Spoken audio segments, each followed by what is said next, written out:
श्री महाभारत खिल्ल भागे 7वां में श्री कृष्ण का द्वारका में आगमन और पौंड्रक से उनकी बातचीत। वैशंपायन जी कहते हैं, जन्मेजय, तदंतर निर्मल प्रभात काल आने पर देवकी नंदन भगवान जगन्नाथ ने भद्रका आश्रम से अपनी द्वारकापुरी को जाने की इच्छा की। नरेश्वर, समस्त मुनियों को नमस्कार करके भगवान श्री कृष्ण गरुड़ पर आरूढ़ होकर बड़े वेग से द्वारकापुरी की ओर चल दिए। द्वारकापुरी की ओर जाते हुए देवादिदेव श्री कृष्ण ने वहां युद्ध करते हुए उन समस्त योद्धाओं का महान कोलाहल सुना। उसे सुनकर के जगदीश्वर श्री कृष्ण सोचने लगे, ये कैसा युद्धजनक घोर शब्द प्रकट हो रहा है, जिसमें भैया बलराम और सात्विकी की भी गर्जना मिली हुई है। नीचे ही पौंड्रक ने द्वारकापुरी का आक्रमण किया है। उसी दुरात्मा पौंड्रक के साथ यादव एवं वृष्णि वीरों का युद्ध हो रहा है। परस्पर युद्ध करने वाले उन्हीं योद्धाओं का ये महान शब्द प्रकट हो रहा है। इसमें कोई अन्यथा विचार करने की आवश्यकता नहीं है। ऐसा सोच करके साक्षात श्री हरि ने वृष्णि शर्वणी वीरों को प्रसन्न करते हुए महान शब्द करने वाले 5 जन्य शंख को बजाया। केशव ने उस शंख ध्वनि से पृथ्वी और आकाश को परिपूर्ण कर दिया। उस शंख नाद को सुनकर के यादव और वृष्णि वंशी परस्पर कहने लगे, निश्चय ही भगवान श्री कृष्ण पधारे। ये 5 जन्य की ही ध्वनि सुनाई पड़ती है। राजन, यादव और वृष्णि वंशियों को इस बात का दृढ़ निश्चय हो गया। वे वृष्णि और यादव निर्भय हो गए। उसी क्षण पक्षियों में श्रेष्ठ गरुड़ दिखाई दिए। तदंतर यादवेश्वर देव के नंदन श्री कृष्ण का दर्शन हुआ। सूत और माघजन उन जगदीश्वर के सामने गए, जिनकी स्तुति की गई थी। उन कमल नयन सर्वव्यापी ईश्वर जनार्दन श्री हरि के पास समस्त यादव गए और उन्हें घेर करके खड़े हो गए। इसके बाद यदुनंदन भगवान श्री कृष्ण ने पुनः गरुड़ से कहा, तुम उत्तम स्वर्ग लोक को जाओ। ऐसा कहकर के उन्होंने गरुड़ को तो विदा कर दिया और पुनः दारुक से कहा, सामर्थशाली सारथे, तो मेरा रथ ले आओ। तब बहुत अच्छा कहकर के सारथी तुरंत रथ ले आया और बोला, भगवान देव, ये रथ उपस्थित है, इसके अतिरिक्त मेरे लिए क्या आज्ञा है। ऐसा कहकर के दारुक रथ ले आया और भगवान जी को प्रणाम करके उनके सामने खड़ा हो गया। गरुड़ के चले जाने पर केशव श्री कृष्ण तुरंत रथ पर आरूढ़ हुए और जहां युद्ध हो रहा था वहां गए।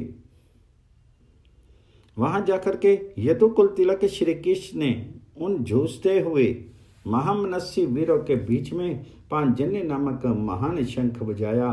पौंड्रक वासुदेव श्री कृष्ण को युद्ध के लिए उत्सुक देख करके सात्विकी को पीछे करके उन वासुदेव नंदन के समीप चला। ये देख करके क्रोध में भरे हुए सात्विकी ने पौंड्रक को रोका और कहा, राजन, तुम्हें यहां से नहीं जाना चाहिए, ये सनातन धर्म नहीं है। राजेंद्र, इस महासमर में मुझे परास्त करके तुम दूसरे से युद्ध करने के लिए जाओ। महावीर, तुम क्षत्रिय हो। जब तक मैं युद्ध के लिए उत्सुक हूं तब तक तुम्हें अन्यत्र नहीं जाना चाहिए। मैं अभी युद्ध स्थल में तुम्हारा सारा घमंड चूर किए देता हूं। ऐसा कहकर के शिनी के पोते यादवेश्वर सात्विकी श्री कृष्ण के देखते देखते जाते हुए पौंड्रक के आगे खड़े हो गए, तो भी वह सात्विकी की अवहेलना करके श्री कृष्ण की ओर चल दिया। तब क्रोध से भरे हुए सात्विकी ने सहसा उसे डांट करके भगवान श्री कृष्ण के देखते देखते पुनः पौंड्रक पर गदा से प्रहार किया। सत्य पराक्रमी सात्विकी ने पूरी सावधानी और शक्ति का उपयोग करके पौंड्रक पर गदा चलाई थी।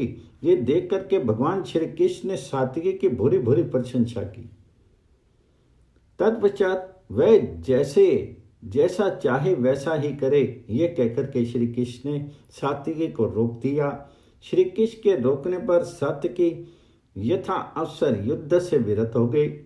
तदंतर राजा पौंड्रक ने भगवान श्री कृष्ण से कहा, ओ यादव, ओ गोपाल, इस समय तुम कहाँ चले गए थे। मैं इस समय तुमसे ही मिलने आया हूँ। आजकल मैं ही वासुदेव नाम से विख्यात हूँ। श्री कृष्ण, मैं बहुत सी सेनाओं के साथ हूँ। इस समय सेना सहित तुम्हारा वध करके मैं अकेला ही इस भूतल पर वासुदेव रहूंगा। गोविंद, तुम्हारा जो विख्यात उत्तम प्रभा से युक्त और महान चक्र है, उसका मेरे इस चक्र से अभी नाश हो जाएगा। इसके लिए मुझे खेद है माधव, परंतु रणभूमि में अब तुम्हें मेरे पास चक्र है ऐसा सोच करके उसके बल का घमंड नहीं होना चाहिए, क्योंकि आज मैं समस्त क्षत्रियों के देखते देखते तुम्हारे उस सारे बल का नाश कर डालूंगा। जनार्दन, तुम मुझे शांग्री भी समझो, केवल तुम्हें शांग्री नाम से यहाँ शेष हो ऐसा मत समझो। माधव, मेरे पास शंख है ऐसा समझ करके तुम्हें अब उसके बल का भी घमंड नहीं करना चाहिए, क्योंकि मैं शंखी भी हूँ, गदाधर भी हूँ और चक्रपाणी भी हूँ। जगत में जो पराक्रमशाली और ज्ञानी पुरुष हैं वे अब सदा मुझे ही शंख, चक्र और गदा धारण करने वाला कहेंगे। पहले की बात है, तुमने बलवानों में बड़े चढ़े कुछ कंस के अनुचरों का, स्त्री पुत्रा का तथा बहुत से बालकों का 6 गर्भों का कंस द्वारा वध करके कुछ गौओं, वत्सासुर, अरिष्टासुर आदि का भी वध किया था। इसी से तुम्हें अपनी वीरता पर बड़ा गर्व है। यदि मेरे सामने खड़े रह गए तो तुम्हारे उस गर्व को मैं चोर न कर दूंगा। गोविंद, यदि तुम युद्ध के लिए खड़े हो तो अस्त्र ग्रहण करो। ऐसा कहकर के पौंड्रक बाण हाथ में लेकर के जगदीश्वर श्री हरि के पास खड़ा हो गया। मिथ्या वासुदेव के इस कथन को सुनकर के भगवान श्री कृष्ण मुस्कुराए और उस पौंड्रक नरेश से इस प्रकार बोले, नरेश्वर, तुम इच्छा के अनुसार जो जो चाहो कहो, मैं सदा पातकी ही हूं। मैंने सर्था, गो हत्या, बाल हत्या और स्त्री हत्या की है। राजन, तुम सदा चक्र, गदा और शांग्र धनुष करने वाले बने रहो। प्रभु, मेरा वासुदेव ये मिथ्या नाम भी लिए रहो। शांगी, चक्री, गदी और शंखी आदि जो मेरे नाम हैं उनका भी व्यर्थ भार लिए रहो। परंतु मैं तुमसे कुछ कहना चाहता हूँ, यदि ठीक समझो तो सुनो। प्रभु, मुझे जगदीश्वर के जीते जी ही बलवान क्षत्रिय तुम्हें वैसे मेरे जैसे नामों द्वारा पुकारते हैं। मेरा जो असुरों का अंत करने वाला महाघोर है, महान चक्र है, तुम्हारा चक्र केवल गोलाई में उसकी समानता करता है, शक्ति में नहीं। तुम्हारे संपूर्ण आयुधों में भी मुझसे नाम मात्र की क्षमता है, शक्ति नहीं। राजन, मैं सदा गोप हूँ, अर्थात प्राणियों का सदा प्राण दाता करने वाला हूँ, प्राण दान करने वाला हूँ, संपूर्ण लोकों का रक्षक तथा सदा दुष्टों का शासक हूँ। निपदम, तुम्हें शत्रुओं को जीत कर ही सब प्रकार में बड़ी बड़ी बातें बनानी चाहिए। अब मैं शस्त्र लेकर के तुम्हारे सामने खड़ा हूँ, तब तुम मुझे पराजित किए बिना ऐसी बातें क्यों कहते हो? राजन पौंड्रक, यदि तुम में शक्ति हो तो मुझे मार करके अपनी प्रशंसा करो। मैं रथ, धनुष, गदा और खड्ग से युक्त होकर के चक्र लेकर के तुम्हारे सामने खड़ा हूं। मानद, रथ पर आरूढ़ होकर के युद्ध के लिए तैयार हो जाओ। ऐसा कहकर के भगवान श्री कृष्ण जोर जोर से सिंहनाद करने लगे। इस प्रकार श्री महाभारत के खिल्ल भाग हरिवंश के अंतर्गत भविष्य पर्व में श्री कृष्ण और पौंड्रक का युद्ध विषयक 100वां अध्याय पूर्ण हुआ।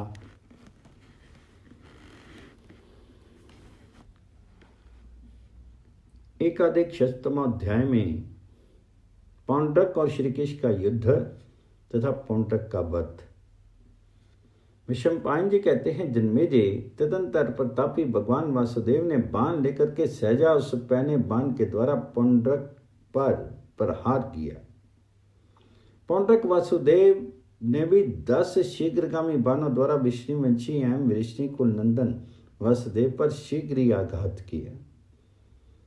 उस मिथ्या वसुदेव ने दारुक को 25 घोड़ों को 10 और यदुकुल तिलक श्री कृष्ण को 70 बाण मारे। तब केशीहंता यदुनंदन केशव ने देर तक हंस करके मन ही मन उनकी प्रशंसा करते हुए कहा, पौंड्रक बड़े ढीठ है। उसके बाद शत्रुसूदन बलवान केशव ने शांगर धनुष को खींच करके उस पर तीखे नाराज का संहार किया और उसके द्वारा पौंड्रक की ध्वजा काट डाली।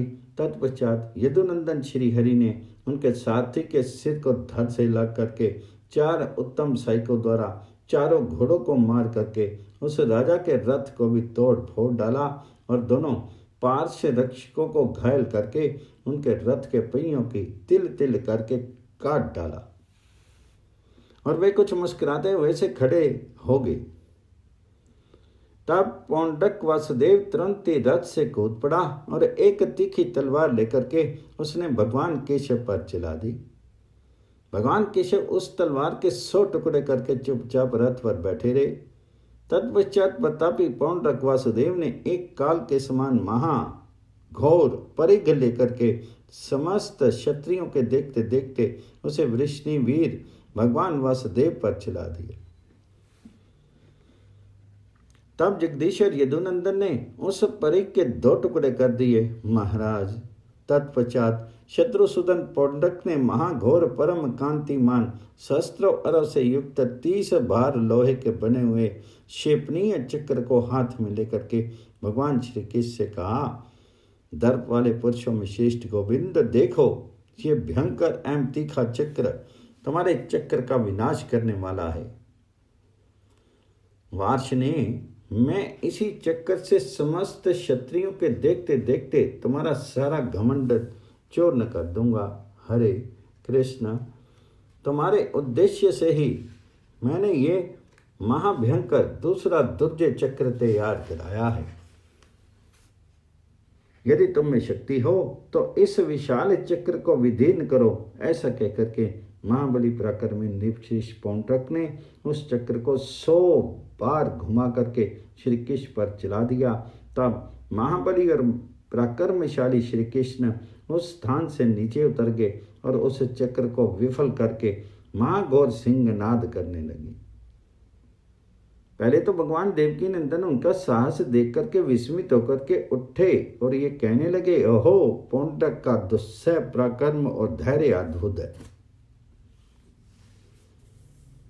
यही सब सोच करके जगन्नाथ श्री कृष्ण अपने उत्तम रथ से उतर पड़े थे। तदनंतर पौंड्रक ने एक शिलाखंड लेकर के भगवान श्री कृष्ण पर चलाया, किंतु यदुकुल तिलक श्री कृष्ण ने वह शिला फिर उसी पर दे मारी। इस प्रकार भगवान श्री हरि ने पौंड्रक के साथ चिरकाल तक युद्ध का खेल करके अपना तीखा चक्र हाथ में लिया, जो दैत्यों के रक्त का आहार करने वाला था। उस चक्र का अंग प्रत्यंग दैत्यों के मांस से पुष्ट हुआ था। वह दैत्य नारियों के घर गिरा देने वाला था। उसका निर्माण स्वर्ण से हुआ था। वह घोर चक्र दैत्यों और दानवों का नाश करने वाला था। उसके अरे कभी शास्त्रों की संख्या में प्रकट होते थे और कभी सैकड़ों की ऐश्वर्य ही उसका कवच था। वह देवगणों द्वारा पूजित उत्तम अस्त्र नित्य अद्भुत एवं दैत्यों को भयभीत करने वाला था। सर्वव्यापी शांगर धनुधर पापहारी श्री कृष्ण सदा उस अस्त्र से युक्त रहते हैं। गोविंद ने उसी अस्त्र से नृपश्रेष्ठ पौंड्रक को मार डाला। उसके शीर को विदीर्ण करके वह मांस भोजी चक्र पुनः शीघ्र सर्वेश्वर श्री कृष्ण के हाथ में आ गया। तदनंतर वह राजा पौंड्रक प्राण शून्य होकर के पृथ्वी पर गिर पड़ा। जिसके स्वरूप को समझना अत्यंत कठिन है, वे सर्वसमर्थ भगवान विष्णु हरि पौंड्रक का वध करके यादवों से पूजित होकर के सुधर्मा नामक सभा में चलेगी। इस प्रकार श्री महाभारत खिल्लभाग हरिवंश के अंतर्गत भविष्य पर्व में श्री कृष्ण के कैलाश यात्रा के प्रसंग में पौंड्रक वासुदेव का वध विषय 101वां अध्याय पूर्ण हुआ।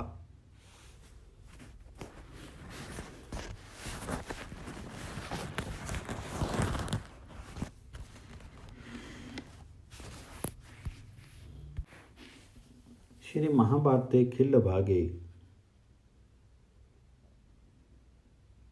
ज्योतिषत्माध्याय में एकलव्य का द्वीपांतरगमन भगवान श्री कृष्ण का यादवों को अपनी यात्रा का संक्षिप्त वृत्तांत बताना तथा अंतापुर में रुक्मिणी और सत्यभामा से मिलकर के उन्हें संतोष देना।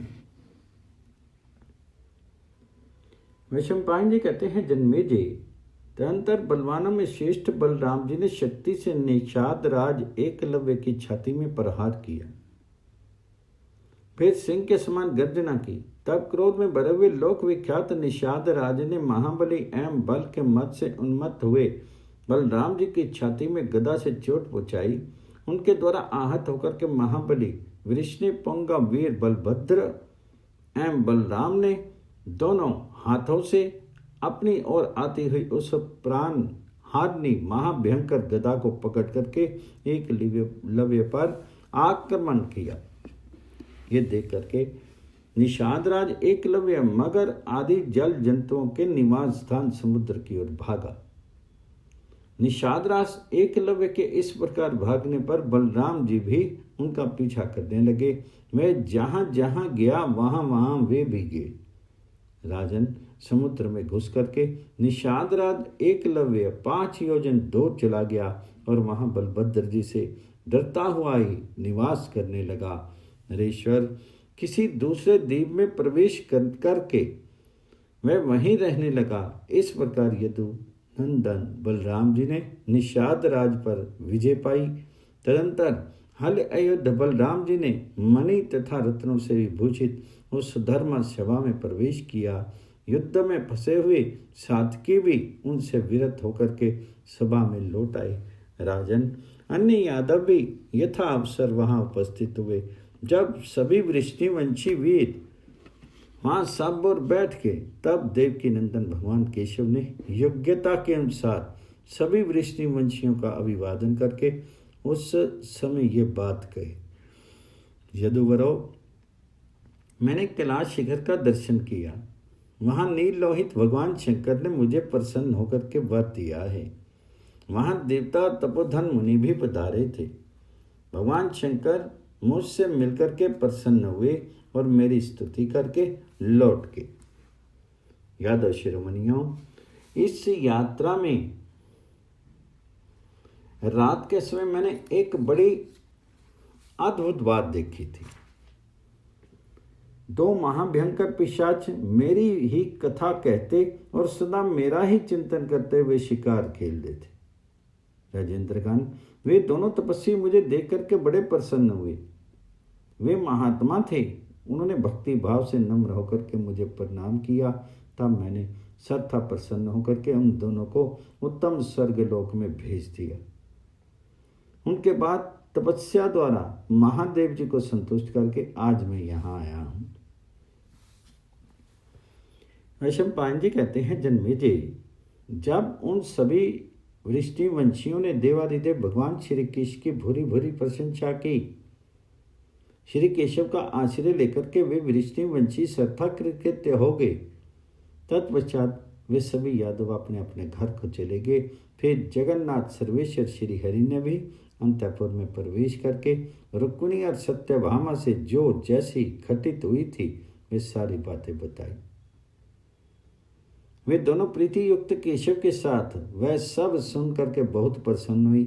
इस प्रकार मैंने तुमसे भगवान श्री कृष्ण की सारी लीलाएं कह सुनाई। श्री कृष्ण ने महाबली दुष्टों का वध करके सारी पृथ्वी का शासन किया। बड़े बड़े मुनियों से पूजित हुए उन देवेश्वर घोर कर्म करने वाले नरकासुर को, निपश्रेष्ठ पौंड्रक को, हयग्रीव और निशुंभ को तथा सुंदर उपसुंद को मार करके मुनियों एवं ब्राह्मणों की रक्षा की। भगवान केशव ब्राह्मणों को गौएं देकर के उनके लिए धन भी देते थे, अग्निहोत्र करते और ब्राह्मणों को भोजन आदि से तृप्त करते थे। ब्रह्मचर्य पालन पूर्वक वेदों के सिद्धाय से मुनियों की अनेक प्रकार के यज्ञ द्वारा देवताओं को तथा स्वधाकर्म श्राद्ध तर्पण से समस्त पितरों को सदा तृप्त करते रहते थे। प्रभु देवेश्वर श्री कृष्ण के निष्कंटक राज्य शासन करते समय ब्राह्मण आदि सारी प्रजाएं सुखपूर्वक ही जीवन निर्वाह करती थी। इस प्रकार श्री महाभारत खिल्ल भाग हरिवंश के अंतर्गत भविष्य पर्व में श्री कृष्ण की कैलाश यात्रा के प्रसंग में पौंड्रक वध का समाप्ति विषयक 102वां अध्याय पूर्ण हुआ। त्यधिक शतमों अध्याय में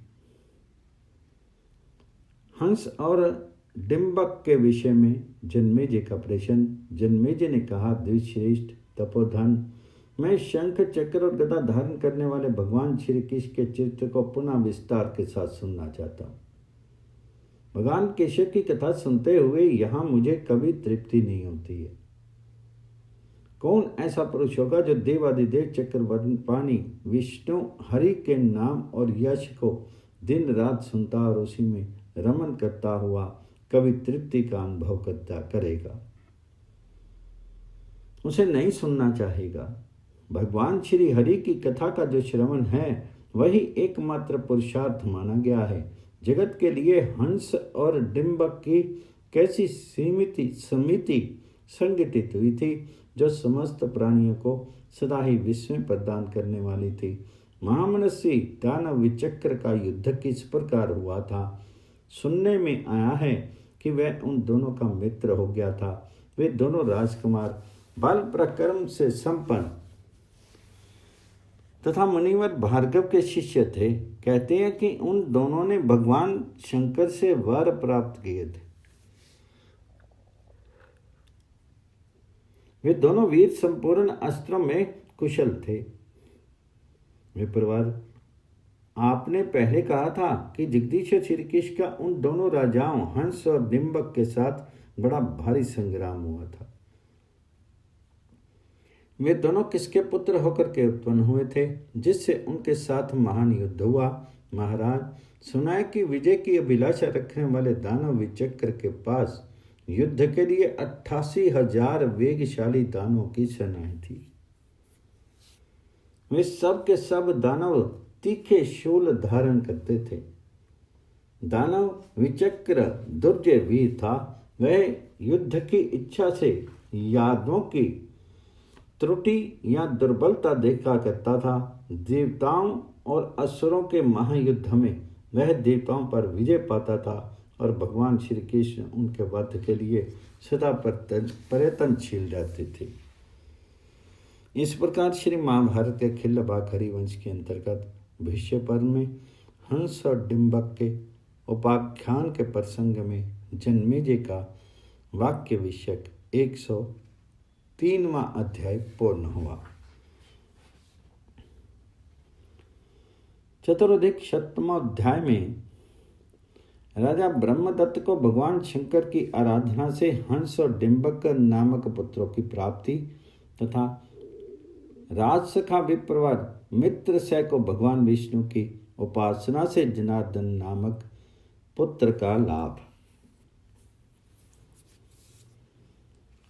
वैशंपायन जी कहते हैं, राजेंद्र, शाल्व देश में ब्रह्मदत्त नाम से प्रसिद्ध एक श्रेष्ठ राजा राज्य करते थे।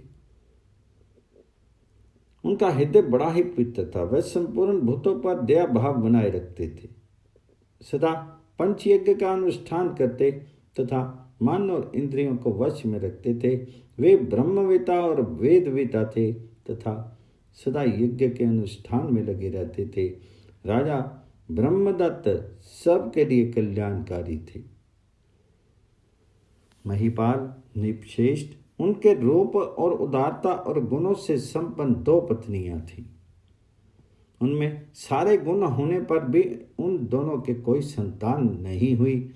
जैसे स्वर्ग में इंद्र शची के साथ आनंद पूर्वक रहते हैं, उसी प्रकार राजा ब्रह्मदत्त उन दोनों पत्नियों के साथ सदा आनंदमग्न रहते थे। राजा के एक श्रेष्ठ ब्राह्मण मित्र थे जिनका नाम था मित्रसह। वे महान योगी तथा वेद और वेदांत के अनुशीलन में तत्पर रहने वाले थे। वे ब्राह्मण शिरोमणि भी राजा के ही समान संतानहीन थे। राजा ने अपनी दोनों पत्नियों के साथ रह करके पुत्र प्राप्ति के उद्देश्य से एकाग्रचित्त होकर के 10 वर्ष तक शूलधारी भगवान शंकर की आराधना की। राजेंद्र, ब्राह्मण मित्र सेन ने पुत्र के लिए वैष्णव याग का अनुष्ठान किया। राजा ब्रह्मदत्त के द्वारा पूजित हुए नील लोहित भगवान शंकर ने स्वप्न में उन्हें अपने दिव्य रूप का दर्शन कराया और कहा, उत्तम व्रत का पालन करने वाले नरेश, तुम्हारा कल्याण हो, मैं तुम पर प्रसन्न हूं, तुम कोई वर मांगो। राजा ने मुस्कुराते हुए से भगवान विश्वनाथ से ये बात कही, प्रभु मेरे 2 पुत्र हों।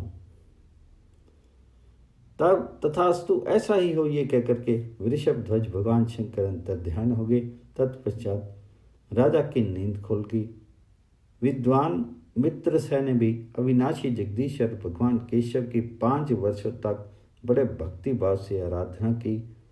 उन ब्राह्मण से पूजित होकर के देवादिदेव जनार्दन हरि ने उन्हें अपने ही जैसा एक पुत्र प्रदान किया। महाराज, राजा की उन दोनों पत्नियों ने भगवान शंकर के तेज से गर्भ धारण किया और ब्राह्मण की पत्नी ने वैष्णव तेज को ही गर्भ के रूप में धारण किया। महिपाल, राजा की उन 2 रानियों ने भगवान शंकर की कृपा से प्राप्त हुए 2 महापरिक्रमी पुत्रों को क्रमशः जन्म दिया था। महाराज जन्मेजय ब्रह्मदत्त ने उन दोनों पुत्रों के नाम कर्म आदि सारे संस्कार विधि पूर्वक संपन्न किए और ब्राह्मणों को बहुत धन दिया। नरेश्वर, विनयशील हृदय वाले ब्राह्मण मित्र सेन ने भी एक पुत्र प्राप्त किया, जिसके रूप में मानो साक्षात जगन्नाथ श्री हरि ही उनके घर में आ गए हों। ब्राह्मण ने भी पुत्र के जात कर्म आदि सभी संस्कार पूर्ण किए। वे दोनों राजकुमार और यह ब्राह्मण पुत्र तीनों ही समवयस्क हैं, समवयस्क थे। उन्होंने संपूर्ण वेदों का अध्ययन करके अन्वेष की विद्या वेदांत आदि का अनुशीलन करने के पश्चात धनुर्वेद और संपूर्ण अस्त्रों के ज्ञान में निपुणता प्राप्त की। ज्येष्ठ राजकुमार का नाम हंस था और उसके छोटा डिंबक नाम से प्रसिद्ध हुआ। राजन, ब्राह्मण पुत्र का नाम जनार्दन रखा गया था। ये सभी कुमार एक दूसरे के प्रति मित्र भाव रखते थे। इस प्रकार श्री महाभारत के खिल्लभाग हरिवंश के अंतर्गत भविष्य पर्व में हंस और डिंबक का उत्पत्ति विषयक 104वां अध्याय पूर्ण हुआ।